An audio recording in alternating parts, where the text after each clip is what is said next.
సభ్యులు కావాలి వంటపూడి జయకృష్ణ గారు స్వామివారికి 100 రూపాయలు ఇచ్చినారు. వారికి వారి కుటుంబానికి శ్రీ సత్యనారాయణ స్వామి వారి తీసుకురావాలి.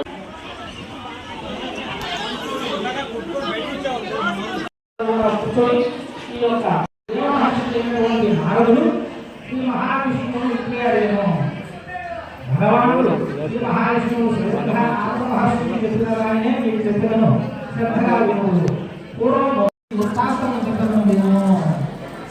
అంతటా ఆ బ్రాహ్మణుడు మహానుభావ నీకు నేను ఒక విప్రులను ఇంటి దరిద్రంలో భిక్షాటనని చూస్తున్నాను. కాలాన్ని పాండవులకు ఇంటికి తిరిగి పోతున్నాను.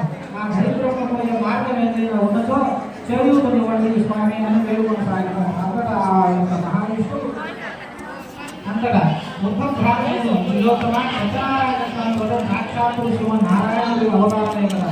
సత్యనారాయణ స్వామి వ్రతం పూజను చేసినట్టు ఈ కష్టవాళ్ళని తొలిగిపోయి సత్యనారాయణ స్వామి వ్రతము ఆచరించుతాను అని చెప్పి వ్రత విధానం అంతా విస్తరించి ఆ వృద్ధ బ్రాహ్మణుడు అందరినీ అదృశ్యమయ్యాను. అది విన్న ఆ బ్రాహ్మణుడు సంతోషించి ఆ వృద్ధ బ్రాహ్మణుడు సత్యనారాయణ స్వామి వ్రతం రేపు ఉద్దేశాలను సంకల్పించుకొని దానిని తలచుకుంటూ నిద్రకు ఎందరో మరునాడు లేచి ఈ తప్పక సత్యనారాయణ స్వామి వ్రతం సంకల్పించుకున్నవాడే స్వామి మీ దయ వలన ఈరోజు బ్రాహ్మణుడు చాలా ద్రవ్యము లభించినది. దానితో అతను బ్రాహ్మణులు బంధువులను పిలిచి సత్యనారాయణ స్వామి వ్రతం భక్తి శ్రద్ధలతో ఆచరించడం. ఆ తర్వాత ఆ వ్రతము మహిమ వలన ఆ బ్రాహ్మణుడు దారిద్ర్య విముక్తుడై సర్వదుర్గములను తొలగిపోవాలని సకల సంపదలకు విరాజులకు ఆదిత్యులు ఆ బ్రహ్మ బ్రాహ్మణుడు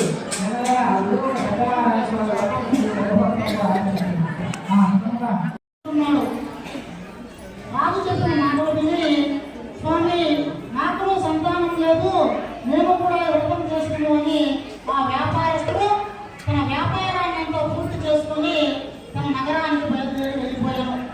సత్యనారాయణ స్వామి అనుగ్రహం వలన ఆ వ్రతం చేసే ఆ వ్రతం కూడా రాజుకు మాత్రం పుత్ర సంతానం అయితే కలిగింది.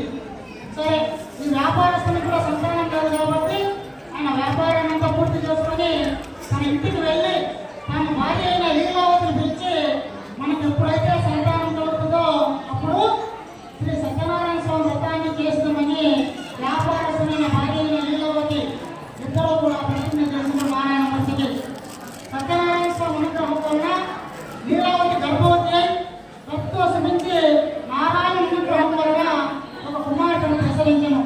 స్వామి అనుగ్రహం వలన వ్యాపారస్తునికి కూడా ఒక కుమార్తె జన్మించడం జరుగుతుంది.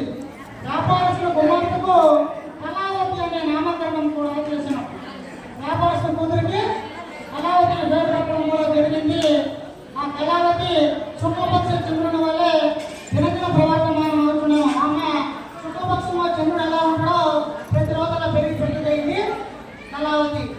సరే, అప్పుడు తన భార్య వ్యాపారస్తుల భార్య లీలావతి గుర్తు చేసింది, మనకు సంతానం కలిగితే సత్యనారాయణ స్వామి వ్రతం చేద్దాం అనుకున్నాం కదా, చేద్దామని వ్యాపారస్తుని ఉంటే అప్పుడు ఆ వ్యాపారస్తుడు అమ్మాయి వివాహ కాలంలో వ్రతం చేస్తామని అప్పటికి సమాధానం చెప్పి వ్యాపారానికి బయలుదేరడం జరుగుతుంది వ్యాపారస్తుడు.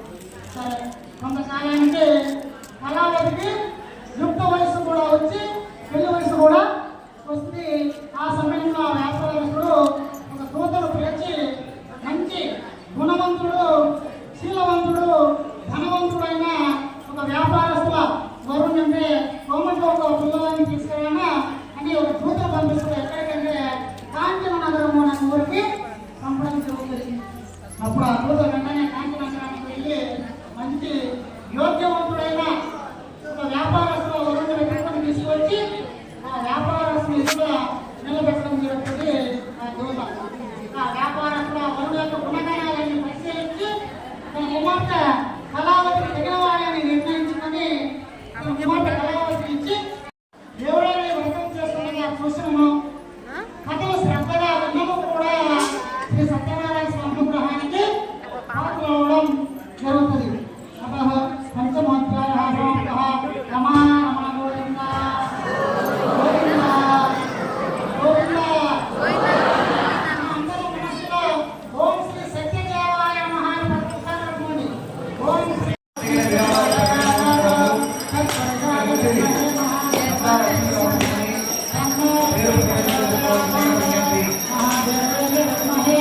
అదేవిధంగా కన్యాలు